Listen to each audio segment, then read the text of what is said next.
Alright guys, welcome to Disc Golf Weekly again. I'm sorry it's been a little over a week since I posted a video. I've been really busy, but I promise it's not going to happen again. And to make up for it, I'm going to do a double disc review today. And the first disc I'm going to be reviewing is going to be the Prodigy D4. And the second one is going to be the Prodigy M1. I'm doing a double Prodigy this week. When I did the D1 review, that one went over really well. So I'm going to try and review these two. I know a lot of people are looking at Prodigies. A lot of people are trying to, get reviews and see how they fly for other people. So I'm just trying to help you guys out, get as much good reviews out as I possibly can. And I think I'm going to turn this into a series where every first week of a month, I'm going to do like a double disc review or a double course review, something like that. I'm just going to call it, like a doubles week or whatever. And I'll do a double video every week for the first week of every month. So I hope you guys like it. Here's some shots of me throwing the discs, and I'll catch you guys back here in just a minute.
As you can see in those clips with the D4, I was throwing it against the Champion turn.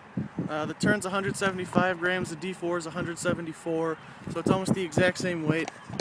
But as you can tell, I was getting a little bit farther with the D4.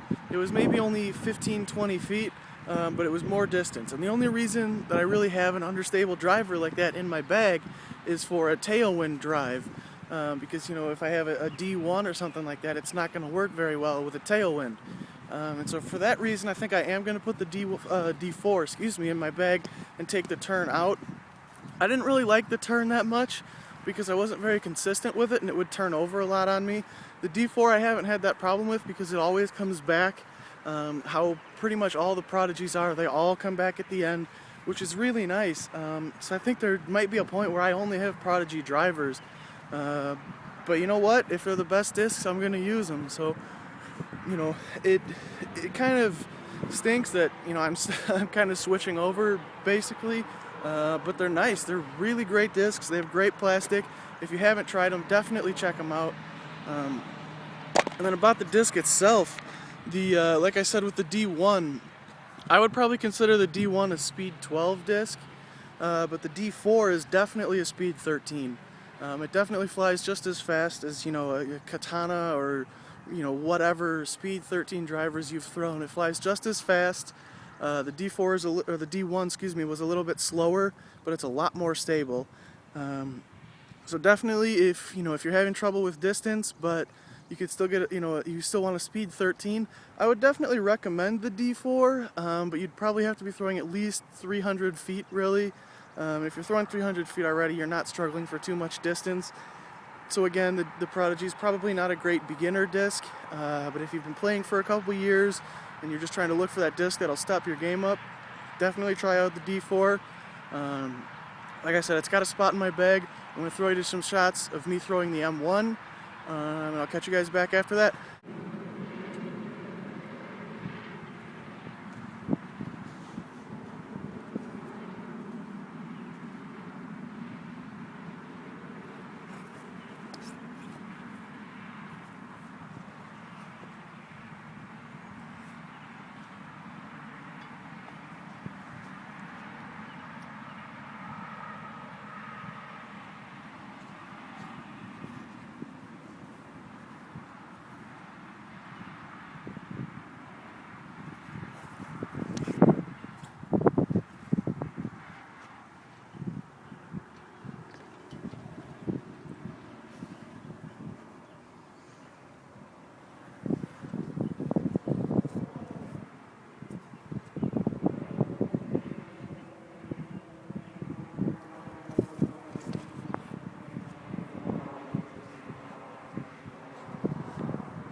There was the shots of me throwing the Prodigy M1, and I forgot to mention earlier what I was throwing it against.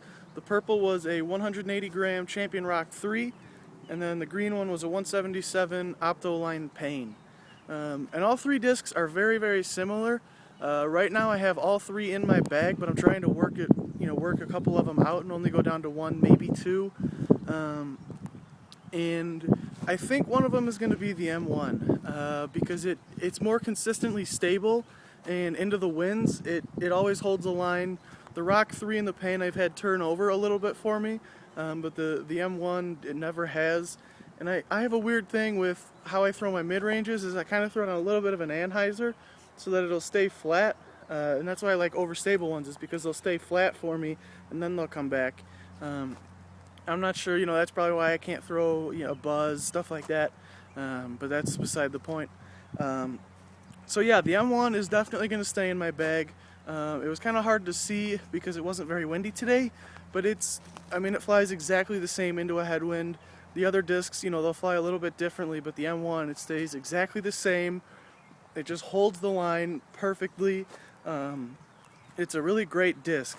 The only thing, let me take it out of my bag really quick. The only thing that I don't like about it is this inside lip right in here, like this part.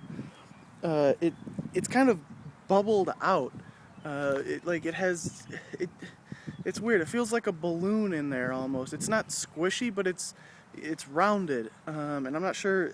I've felt some of them at work, and a lot of them have that. Some of them don't. So I don't know if it's a design flaw or if it's just a certain mold is bad or what. So I'm probably gonna get a new one. I'm probably not gonna hang on to this one. I'm gonna find one without that bubble. But that's the only bad thing I have to say about this disc. It's really great. The plastic again is amazing. You can see the angle on it. It's a super sharp angle. Absolutely love the disc.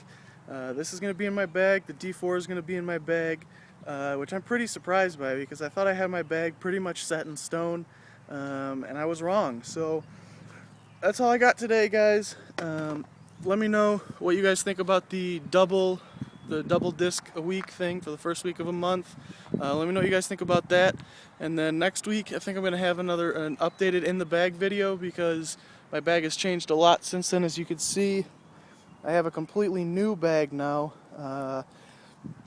So I think I'm going to do that for next week. I'm not totally sure. It's been really nice out and I want to do some videos outside too. So I'll let you guys know.